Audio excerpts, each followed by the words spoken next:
खुलुमबाय बेयो बड'लेण्ड इंखं टेलिभिजन दिनै 26 आगस्ट 2022 शुक्रबारखालि सानसेनि बरादखौ नोंथांमोननि खाथियाव लाबोदों आं सदानन्द दैमारिया।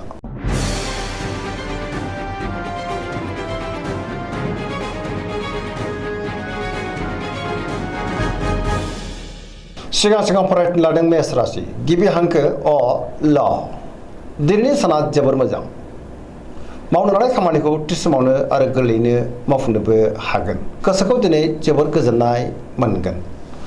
देहाया मोजाङै थागोन अब्लाबो नाथाय जानाय लोंनायाव सांग्रां जानांगोन। सोरनिफ्रायबा मोजां खौरां मोननो हागौ। रांखावरियाव दिनै जोबोर मोजां गोबां धोन आरजिनो हागोन। आयाबो बांगोन। बेफार फालांगियाव दिनै जोबोर मोजां मुलाम्फा मोनगोन। सोरबा लोगोनिफ्राय मोजां खौरां मोननो हागौ आरो हेफाजाबबो मोनगोन। न'खराव बिसि फिसायनि गेजेराव अननानै फैगोन। बिदा फंबायजों मोजां सोमोन्दो थागोन। गुबुननि गोसोखौ दिनै गोरलैयैनो बोनो हागोन। गोसोनि बोलोआ बांगोन। समाजाव बयजोंबो मान होजागोन। लाइमोनफ्रा मोजां खौरां मोननो हागौ। गोसोआ दिनै जोबोर खुसि जागोन। फरायसाफ्रा दिनै फरायनायाव गोसो दुंखांगोन आरो मोजां फिथाइ मोनगोन। पजिटिभ एनार्जिनि गोहोम गोग्लैगोन। सरासनस्रायै दिनै साना जोबोर मोजां आरो मोजाङैनो बारग'लांगोन।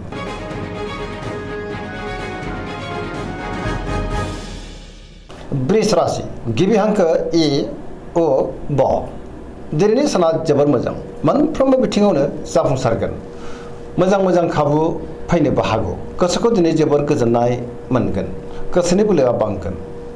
मावनो लानाय खामानिखौ थि समावनो आरो गोरलैयैनो मावफुंनोबो हागोन। सिगांनि बबेबा आद्रा खामानिखौबो दिनै मावफुंजोबगोन। समाजाव मान मोनगोन। रांखावरियाव जोबोर मोजां होनजायो। गोबां धोन आरजिनोबो हागोन। बेफार फालांगियाव जोबोर मोजां मुलाम्फा मोनगोन। आयाबो बांगोन। न'खराव दिनै बिसि फिसायनि गेजेराव अननानै फैगोन। बिदा फंबायनिफ्राय थोजासे हेफाजाबबो मोनगोन। बिमा बिफानि अननाय आरो बोरखौबो मोननो हागोन। देहाया मोजाङै थागोन। जायखि खामानि मावा मानो मोनफ्रोमबो खामानियावनो दिनै जाफुंसारगोन। लोगोफोरनि अनसायनायबो मोननो हागौ आरो सोरजोंबा बाख्नाय जागोन। गोसोनि साननायफ्रा दिनै मोगथाङाव जाफुंगोन। पजिटिभ एनार्जिनि गोहोम गोग्लैगोन आरो पजिटिभ साननो रोंगोन।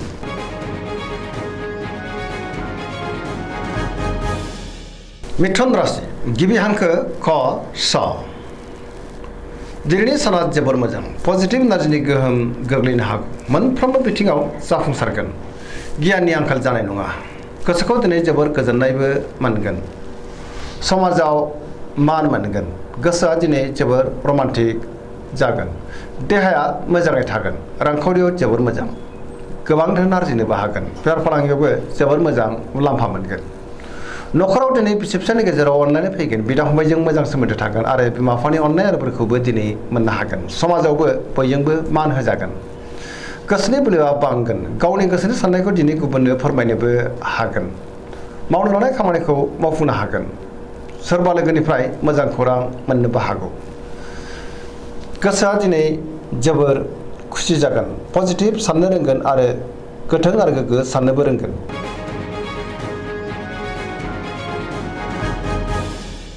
कर्कट राशि गिबि हांखो ड ह दिनैनि साना जोबोर मोजां बहानिफ्रायबा मोजां खौरां मोननो हागौ। गोसोखौ दिनै जोबोर गोजोननाय मोनगोन। सोरबा लोगोजों बाख्नाय जानोबो हागौ। गोसोनि साननायफ्रा दिनै मोगथाङाव जाफुंगोन। पजिटिभ साननो रोंगोन। गियाननि आंखाल जानाय नङा। गोसोआव गोबां मोजां साननाय फैगोन। रांखावरियाव जोबोर मोजां। बेफार फालांगियावबो जोबोर मोजां होनजायो। न'खराव अननानै फैगोन। बिमा बिफानि अननाय आरो बोरखौ मोननो हागोन। समाजाव लोगो लेवा बांनो हागौ। देहाया दिनै मोजाङै थागोन अब्लाबो नाथाय जानाय लोंनायाव सांग्रां जानांगोन। गुबुननि हेफाजाबखौबो मोननो हागोन।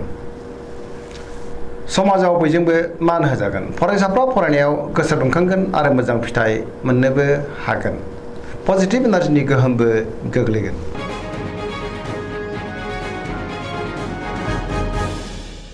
सिंह राशि गिबि हांखो म ट दिनैनि साना बारा मोजां नङा।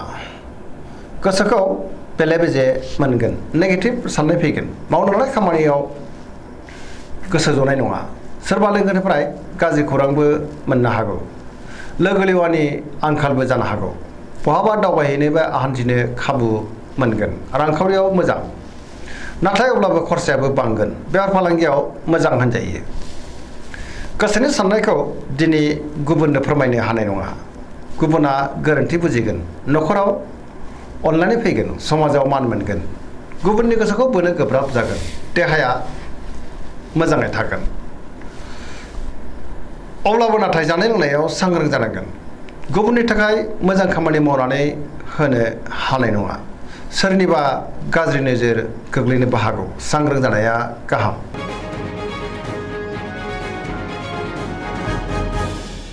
कन्या राशि गिबि हांखो प ट दिनैनि साना जोबोर मोजां गोसोआव पजिटिभ साननाय फैगोन गोथों आरो गोग्गो साननो रोंगोन गियाननि आंखाल जानाय नङा मोनफ्रोमबो खामानियावनो जाफुंसारगोन रांखावरियाव जोबोर मोजां अब्लाबो नाथाय खरसायाबो बांगोन बेफार फालांगियाव जोबोर मोजां मुलाम्फा मोनगोन देहायाबो दिनै मोजाङैनो थागोन गोबां मुंदांखा सुबुंजों दिनै लोगो मोनज्लायनो हागौ न'खरावबो अननानै फैगोन गोबां खामानियाव मुखुबबो थागोन सोरजोंबा बाख्नाय जानो हागौ गोसोखौ दिनै जोबोर गोजोननाय मोनगोन पजिटिभ एनार्जिनि गोहोमबो गोग्लैगोन लाइमोनफोरा जोबोर रमान्टिक जागोन आरो गावबा गावनि गोसोनि साननायखौ फोरमायलायनोबो हागोन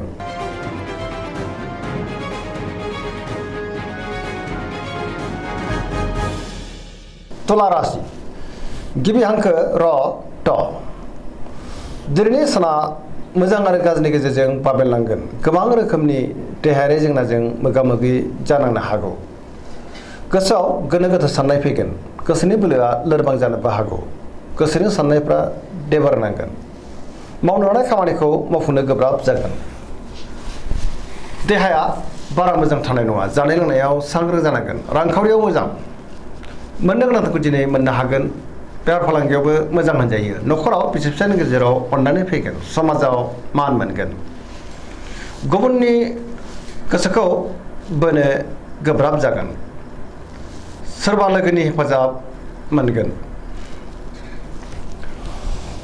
सेंग्रा सिख्लाफ्रा गावबा गावनि गोसोनि साननायखौ फोरमायलायनो हागोन फरायसाफ्रा फरायनायाव गोसो दुंखांगोन आरो मोजां फिथाइ मोनगोन अब्लाबो नाथाय नेगेटिभ एनार्जिनि गोहोमबो गोग्लैनो हागौ सांग्रां जानांगोन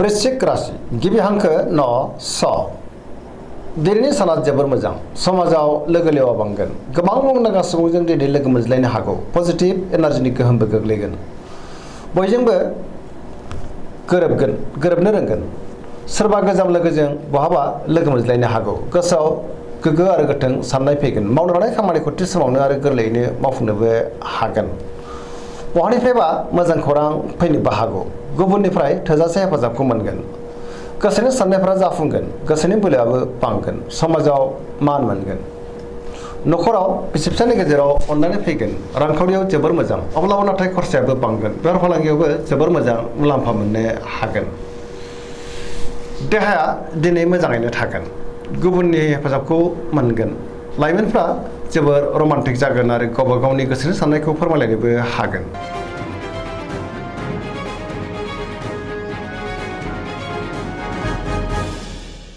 धनु राशि गिबि हांखो ढ फ भ दिनैनि साना बारा मोजां नङा गोसोआव गोनो गोथो साननाय फैगोन मावनो लानाय खामानिखौ थि समाव मावफुंनो गोब्राब जागोन माबा नङा माबा मोनसे हेंथा फैनो हागौ गोसोनि साननायफ्रा देबारनांगोन नेगेटिभ एनार्जिनि गोहोमबो गोग्लैनो हागौ सांग्रां जानाया गाहाम रांखावरियाव मोजां मोननो गोनांखौ दिनै मोननो हागोन बेफार फालांगियाव मोजां होनजायो समाजाव मान मोनगोन बहाबा दावबायनो एबा हान्थिनो खाबु मोननो हागौ अब्लाबो नाथाय लामा सामायाव सांग्रां जानांगोन देहाया दिनै मोजाङै थागोन न'खराव अननानै फैगोन बिदा फंबायनिफ्राय हेफाजाबखौ मोननो हागोन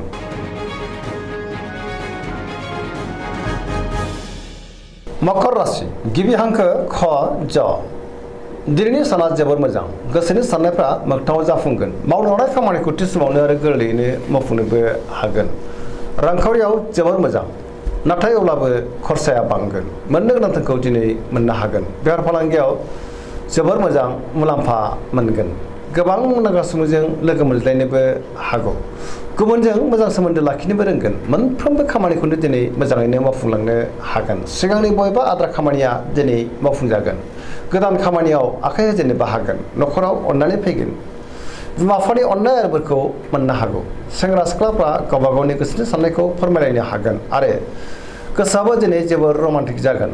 फरायसाफ्रा फरायनायाव गोसो दुंखांगोन आरो मोजां फिथाइ मोननोबो हागोन।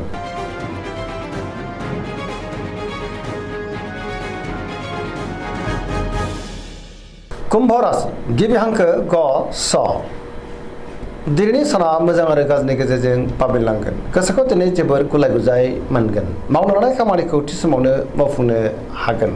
अब्लाबो नाथाय माबा नङा माबा मोनसे गोरोन्थि जालांनो हागौ। बहानिफ्रायबा गाज्रि खौरांबो मोननो हागौ। समाजाव मान मोनगोन। गोबां मुंदांखा सुबुंजों दिनै लोगो मोनज्लायनोबो हागौ। रांखावरियाव मोजां, बेफार फालांगियावबो मोजां होनजायो। मोननो गोनांखौ दिनै मोननो हागोन। देहाया बारा मोजां थानाय नङा। जानाय लोंनायाव सांग्रां जानांगोन। गोबां रोखोमनि देहायारि जेंनाजों मोगा मोगि जानांनो हागौ। न'खराव दिनै अनलायनाय फैगोन। गुबुननि हेफाजाबखौ मोनगोन। बहाबा दावबायनो एबा हान्थिनो खाबु मोननो हागौ। अब्लाबो नाथाय नेगेटिभ एनार्जिनि गोहोमबो गोग्लैनो हागौ। सांग्रां जानाया गाहाम।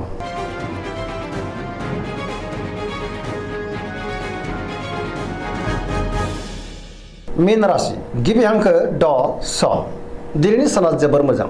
गुबुननि थाखाय गोबां मोजां खामानि मावनानै होनो हागोन। सोरजोंबा बाख्नाय जानो हागौ। गोसोआव पजिटिभ साननाय फैगोन। गोथों आरो गोग्गो साननो रोंगोन। गियाननि आंखाल जानाय नङा। गोसोनि बोलोआ बांगोन। गावनि गोसोनि साननायखौ दिनै गुबुननो फोरमायनोबो हागोन। देहाया मोजाङै थागोन। अब्लाबो नाथाय जानाय लोंनायाव सांग्रां जानांगोन। रांखावरियाव मोजां, बेफार फालांगियावबो मोजां होनजायो। न'खरावबो अनलायनाय फैगोन। सोरजोंबा बाख्नाय जागोन। लाइमोनफोरनि गोसोआ दिनै जोबोर रमान्टिक जागोन आरो गावबा गावनि गोसोनि साननायखौ फोरमायलायनोबो हागोन। गुबुनजों मोजां सोमोन्दो लाखिनोबो रोंगोन। फरायसाफ्रा दिनै फरायनायाव गोसो दुंखांगोन आरो मोजां फिथाइ मोनगोन। पजिटिभ एनार्जिनि गोहोम गोग्लैगोन। दिनैनि राशि फरायथिनाया एसेनोसै। जोबनायाव बेखौनो खावलायो जाहाथे नोंथांमोना सानफ्रामबो जोंनि बे बड'लेण्ड इंखं टेलिभिजनखौ नायबाय थायो आरो साबस्क्राइब खालामो, लोगोसे लाइक खालामो आरो शेयार खालामो। एसेनोसै, गोजोन्थों।